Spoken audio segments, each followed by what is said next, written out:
Hi, my name is Sharice Burnett. I am a school counselor on the Multnomah County team. I work with Albina Head Start, and today we're going to be talking all about separation anxiety because kids are going back to school, and this might come up in your child because they're probably not used to being away from you too much, or maybe they are, and maybe even just going back to school will still be a little challenging for them separating away from you. So let's get started.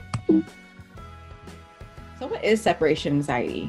Separation anxiety is the feeling that kids feel when they are apart from a caregiver, when they're apart from their person, whether it's a parent, grandparent, just anyone that they're close to, right? That a child can feel separation anxiety from, even a sibling. This happens sometimes when kids have to separate from their siblings. They might have a little separation anxiety. You'll know kids just like the kid in this picture grabbing onto their caregiver, really sad, crying maybe when it's time for their caregiver to leave them somewhere. Separation anxiety can be really normal. It can be a really normal stage of development depending how old your child is. And we're guessing that we might see an increase in this because kids have been home with their caregivers for the past year plus, right? And so they're really used to being home. They're really used to being with parent or caregivers. And this might be really difficult for kids to go back to school. So they might have a lot of fear and worry about being away from their parent or caregiver. Some part of separation anxiety is kids having fear that their parent won't come back or the caregiver won't come back to get them.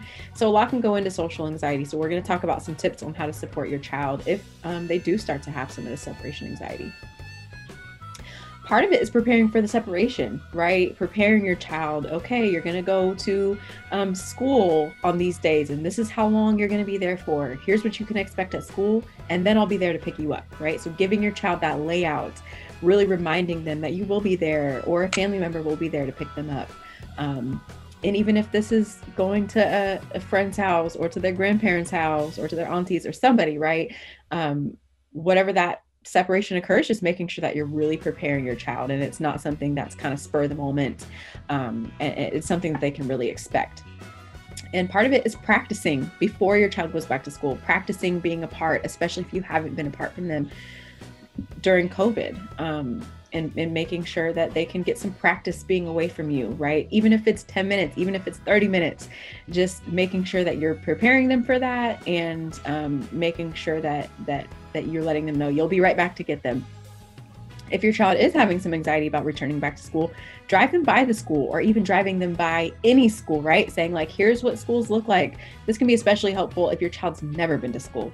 So really getting them used to what a school looks like, getting them familiar. If you do know which site your child will be at, getting them familiar with that site, doing practice runs like, okay, let's say bye. This is how we're going to say bye when you do go to school and we're going to be apart. So anything like that can be really helpful, any way that you can really prepare your child.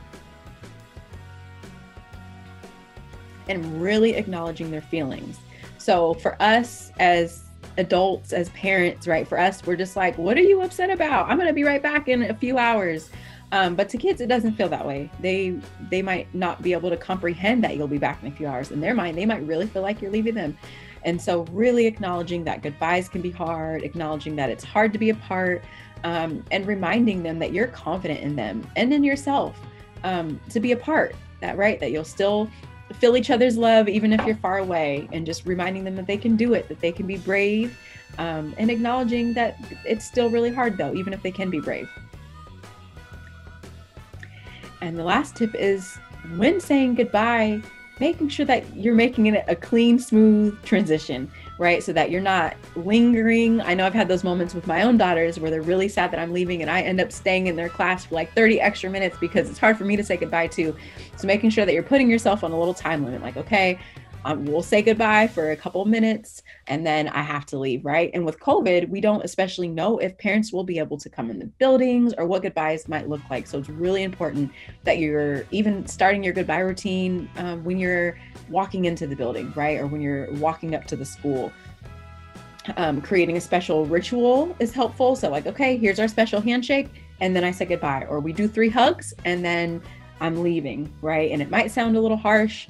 Parents might feel bad to leave their kids if they're crying at the door, but Albina has really great teachers and staff, and they'll make sure that your child's taken care of. And again, reminding your child that you'll be back, right? And really what that does is build confidence in your child. And so Really making sure that you are practicing that goodbye routine when your child's having separation anxiety, and making sure that you're not just sneaking away. Sometimes parents can just sneak away and think, oh, my kid's distracted, now's my chance. That can actually make the separation anxiety worse. So it's better just to make sure that you're saying goodbye, and saying goodbye the same way every day can be really helpful. And if you're not the person dropping your child off, making sure that whoever the adult is that drop your child off is aware, and also might have a special goodbye routine with them. And then celebrate. When you go to pick your child up from school, making sure that you're really celebrating that they did it and that they made it through the day. And this will really help their confidence and their ability to just do it again. Giving your child lots of love, lots of hugs, and then maybe when you get home, offering some playtime to reconnect, right? Because it's reminding your child, like, you're still here, you'll still be close to them, you'll still have playtime, you'll still have fun.